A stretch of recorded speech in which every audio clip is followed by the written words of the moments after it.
ስክሮል ሲያደርጉ የምናየው ቲክቶክ፣ የምናየው ፌስቡክ፣ የምናየው ነገር ሁሉ መክሊታችን እንዲቀበር አድርጓል። ያለ ቁጥጥር ያለ ገደብ የምናየው ነገር በዛ ደግሞ ኃጢአት በአይናችን ውስጥ ገባ፣ ነፍሳችንን ሁሉ አጨለመ። የኔና የናንተ አይን የፈዘዘው በቲክቶክ ነው። የኔና የናንተ አይን መክሊት የፈዘዘው በፌስቡክ ነው። የኔና የናንተ አይን የፈዘዘው ስክሪን በማየት ነው። ዛሬ ውዳሴ ማርያም ለመጸለይ አይናችን እንባ ይለዋል፣ እንቅልፍ ይለዋል። 24 ሰዓት ወሬ ለማየት ግን አይናችን እንደ ሰዓት ይንበለበላል። ጸሎት አንሷል፣ ቲክቶኩ ግን በዝቷል። ሁላችንም ጠዋት ተነስተን ፊታችንን ታጥበን አምላካችን ከማመስገን ይልቅ ሁላችን እጃችንን ወደ ስልካችን ሰንዝረን ቲክቶክ፣ ፌስቡክ መኝታችን ላይ ሆነን ምናይ ሆነናል። ሳናስብ እንናገራለን፣ በሰው ሁሉ እንፈርዳለን። ሐሜቱ፣ ማማረሩ፣ ስድቡ፣ ውሸቱ፣ ምንልከው መልእክት ስንቱን አቁስሏል። በየሶሻል ሚዲያው ስንቱን ሰብራችሁታል፣ ስንቱን ሰብረነዋል። እጆቻችን የተጠመዱት ስልክ ላይ ነው። ይኸው ስልክ ላይ እዚህ ተቀምጦ እኮ ስልክ የሚጎረጉር ሰው አለ። አሁን ዛሬ ዓለም በጫጫታ ተሞላች። ስልካችን ይጮሃል፣ ቴሌቪዥኑ ይናገራል፣ ኢንተርኔቱ ይናገራል፣ ማህበራዊ ሚዲያዎች ቲክቶኩ ይለፈልፋል። ምን ማይለፈልፋል? ሁሉም ጫጫታ ነው። ግን ወደ ልባችን የሚገባው የትኛው ድምጽ ነው? ይሄ አይን ወይ ወደ መንግስተ ሰማያት ሊያስገባ ይችላል፣ ወይም ወደ ገሃነመ እሳት ሊያስጥል ይችላል። የአይናችን መክሊት በቲክቶክ ውስጥ እንደተቀበረ የጆሮአችን መክሊት ደግሞ በጫጫታ ውስጥ ተቀብሯል። ዛሬ ብዙዎቻችን ደክሞናል። የምንሰማው ነገር በጣም በዛ። ቲክቶኩን በዛ፣ ጫጫታ ውስጥ ተቀበረ መክሊቱ። አደራችሁን ለእግዚአብሔር ቃል ጆሮአችሁን እንክፈት፣ ለዓለም ጫጫታ አይደለም። ስንቴ ኢየሱስ ክርስቶስ አንኳኩቶ ተመለሰ? ስንቴ ተመለሰ መሰላችሁ? እኔና እናንተ ጋር የፍቅር ድምፁን ያሰማል፣ ሁሌ ያንኳኳል። ጆሮአችን ግን ለክርስቶስ አልተከፈተም። ዛሬ ውሸታሞች ስለሆንን አቤት ገሊት እኮ አፏ ነው እንጂ ልቧ ንጹህ ነው። ውሸት። ውዳሴ ማርያም ለመጸለይ እኮ ትግል ቅዱስ ለምንል አይምሮ የለም ለማውራት ግን ታታታታታታታታ ሲል እግዚኦ። አንድ ቀን ጌታ ይመጣል። አንተ ይልሃል ምላስን ሰጥቼ ነበር ግን አላመሰግንከበትም ይላል። ዛሬ ከምናማበት ይልቅ ነው ወይስ ምናመሰግንበት በቀን የሚበልጠው? ሊቃውንት በተለይ የግዕዝ በግዕዝ መተርጉማን 5 መክሊት የሚሉትን 5ቱ የስሜት ሕዋሳት ብለውታል። 5ቱ የምን ሕዋሳት? የስሜት ሕዋሳት። ርዕይ ማየት ምናችን ያያል? አይናችን ያያል። ሰሚ መስማት ምናችን ይሰማል? ጆሮአችን ይሰማል። 2 አጼኖ ማሽተት ምናችን ያፈሽታል? አፍንጫችን።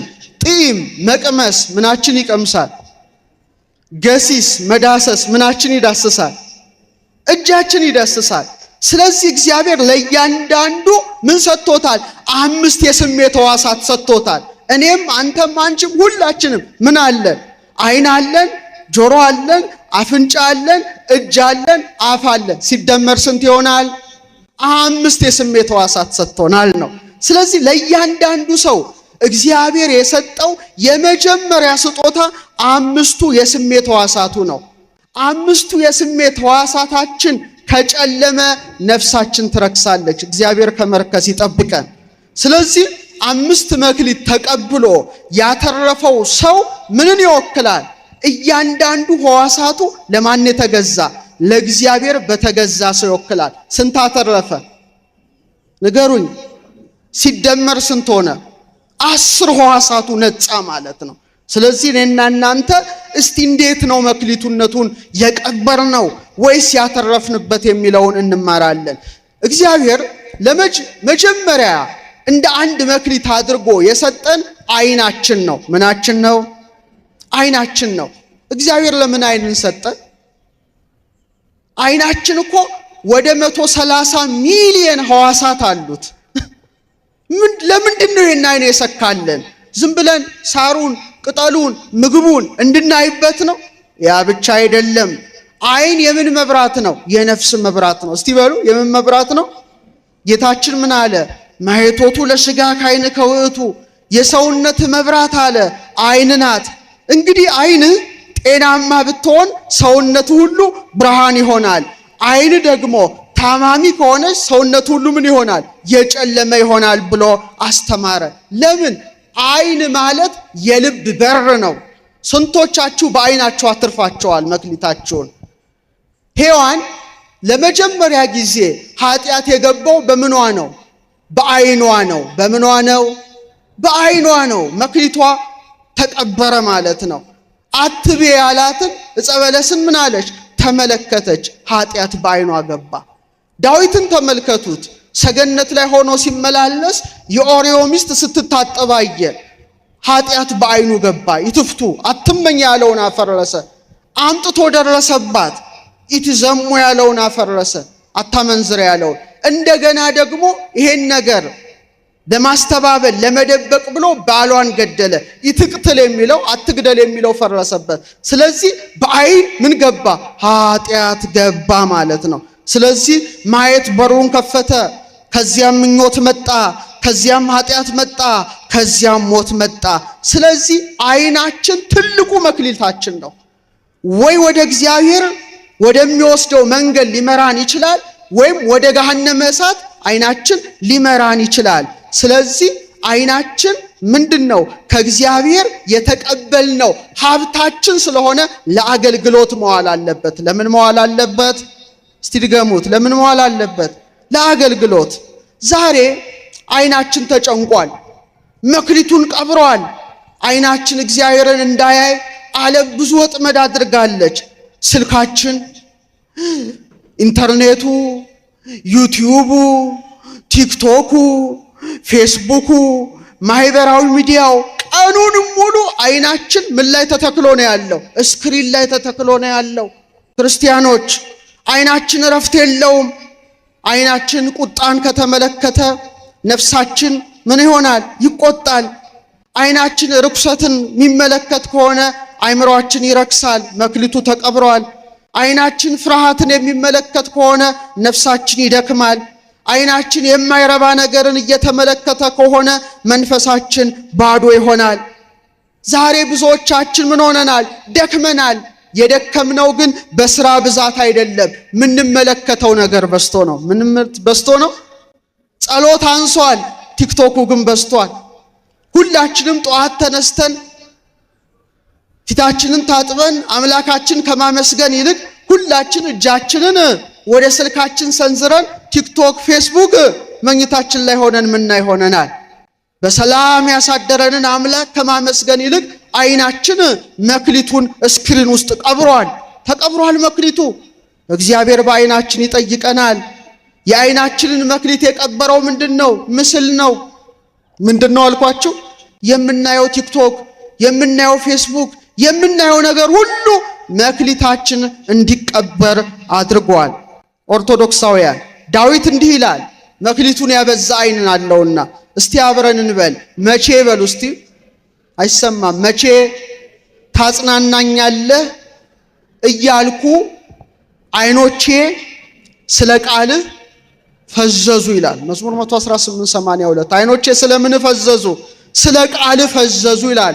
የኔና የናንተ አይን የፈዘዘው በቲክቶክ ነው። የኔና የናንተ አይን መክሊት የፈዘዘው በፌስቡክ ነው። የኔና የናንተ አይን የፈዘዘው ስክሪን በማየት ነው። ዛሬ ውዳሴ ማርያም ለመጸለይ አይናችን እንባ ይለዋል፣ እንቅልፍ ይለዋል። 24 ሰዓት ወሬ ለማየት ግን አይናችን እንደ እሳት ይንበለበላል። ይሄ ማለት የተቀበረ መክሊት ነው። እግዚአብሔር አይንን የሰጠን ብዙ ነገር እንድናበዛበት ነው። ቅዱሳት መጻሕፍት እንድናነብበት፣ ቅዱሳት ስዕላትን እንድናይበት። ምን እንድናይበት? ከመትፌሳ ሕፃን ሶበ ይሬ እሞ እትፌሳ አንሰ ስዕለኪ በርእዮ ተሳልሞ። አባ ጽጌ ድንግል ሕፃን አለ እናቱን በአይኑ ሳይ እንዲደሰት አለ። እኔም አለ እመቤታችንን ሲያመሰግን ስዕልሽን በማየትና በመሳለም እደሰታለሁ አለ። ምንሽን በማየት? አይናችን ቅዱሳት ስዕላትን ማየት አቁመዋል። እናንተ የማታስተውሉ የገላትያ ሰዎች ኢየሱስ ክርስቶስ እንደተሰቀለ ሆኖ በፊታችሁ ተስሎ ነበረ። ለእውነት እንዳትታዘዙ አዚም ያደረገባችሁ ማን ነው ይላል። ስለዚህ አይናችን የተፈጠረው ቅዱሳት መጻሕፍትን እንድናይ የሥነ ፍጥረትን ውበት እንድናይ ነበረ። ዛሬ ከዋክብትን አይቶ እግዚአብሔርን ማድነቅ ቀርቷል። ስንቶቻችሁ እስቲ ከዋክብትን አይታችሁ አቤት እግዚአብሔር ስራ ድንቅ ነው ብላችሁ ማን ነው ምሽታችሁ የምትገቡት? ወይስ መሬት እያየን ነው የምንገባው? እግዚአብሔር በሰማያት ከፍ ከፍ አይልምን? ከዋክብትም እንዴት ከፍ ከፍ እንዳሉ ተመልከት ይላል ኢዮብ 22:12 ከዋክብት ከፍ ከፍ እንዳሉ ተመልከት ይላል።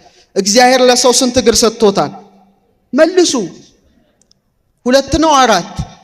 ለውሻው ለፈረሱ ለቀበሮ ስንት እግር ሰጥቶታል? 4። ለምን? ከርከሮ ፈረሱ በቅሎ 4 እግር ነው ያለው። 4 እግር ስለተሰጠው መሬት ነው የሚያየው።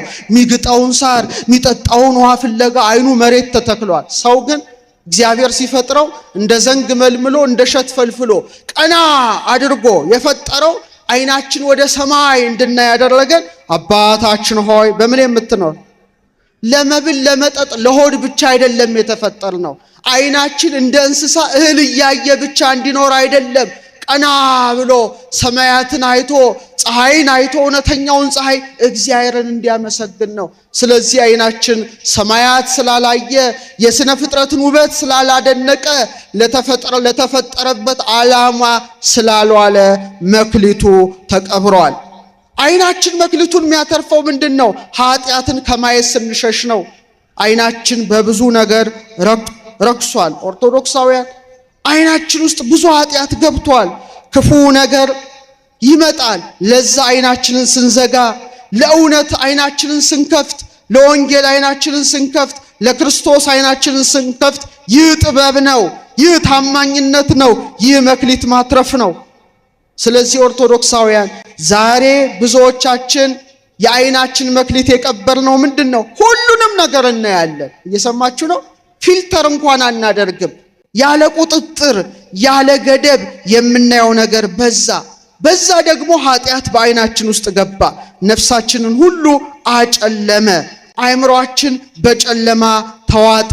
ታዲያ ክርስቶስ ይመጣላ፣ የመክሊቱ ባለቤት ይመጣላ።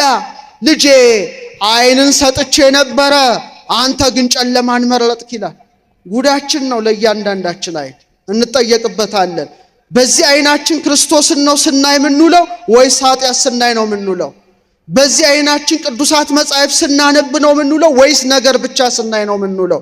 ብርሃንን ሰጥቼ ነበረ፣ አንተ ግን ጨለማን መረጥክ። መክሊት ሰጥቼ ነበረ፣ የአይን መክሊት፣ አንተ ግን ስክሪን ውስጥ ቀበርከው ይልሃል። ስለዚህ መጠንቀቅ ያስፈልጋል። ስለዚህ ኦርቶዶክሳውያን ይህን ማደር መክሊትን መቅበር ነው፣ ብርሃንን ማጥፋት ነው፣ ነፍስን ማጨለም ነው። ስለዚህ ኦርቶዶክሳውያን አይናችንን እንጠብቅ። አይናችን ምናችን ነው? መክሊታችን። እስቲ ድገሙት።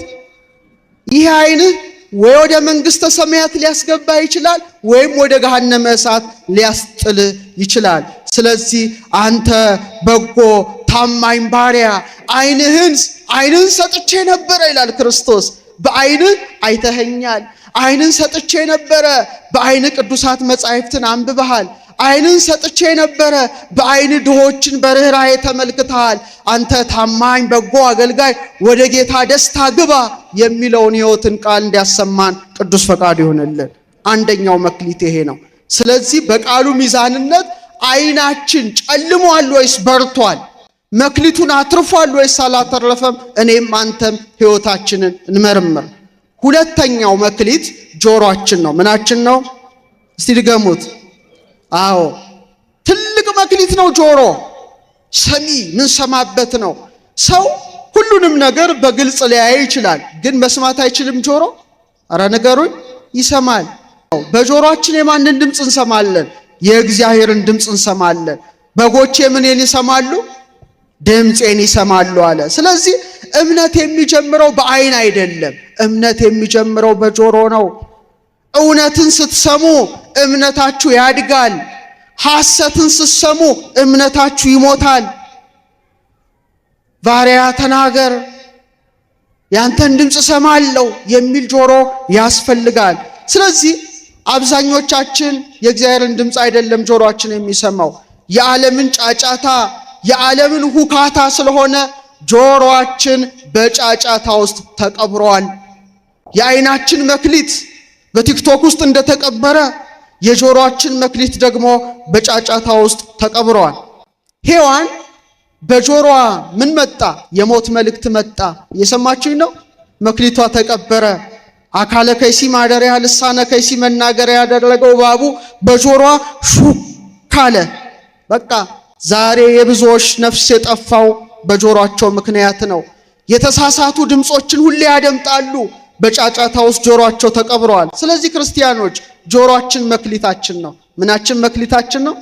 ከአምስቱ መክሊት አንዱ ጆሮ ነው። እንጠብቀው። ጆሮአችንን ንጹህ አድርጉት። ጆሮአችሁን ለክርስቶስ ብቻ ስጡ። ዛሬ ዓለም በጫጫታ ተሞላች። ስልካችን ይጮሃል፣ ቴሌቪዥኑ ይናገራል፣ ኢንተርኔቱ ይናገራል፣ ማህበራዊ ሚዲያዎች ቲክቶኩ ይለፈልፋል። ምን ማይለፈልፋለ? ሁሉም ጫጫታ ነው። ግን ወደ ልባችን የሚገባው የትኛው ድምጽ ነው?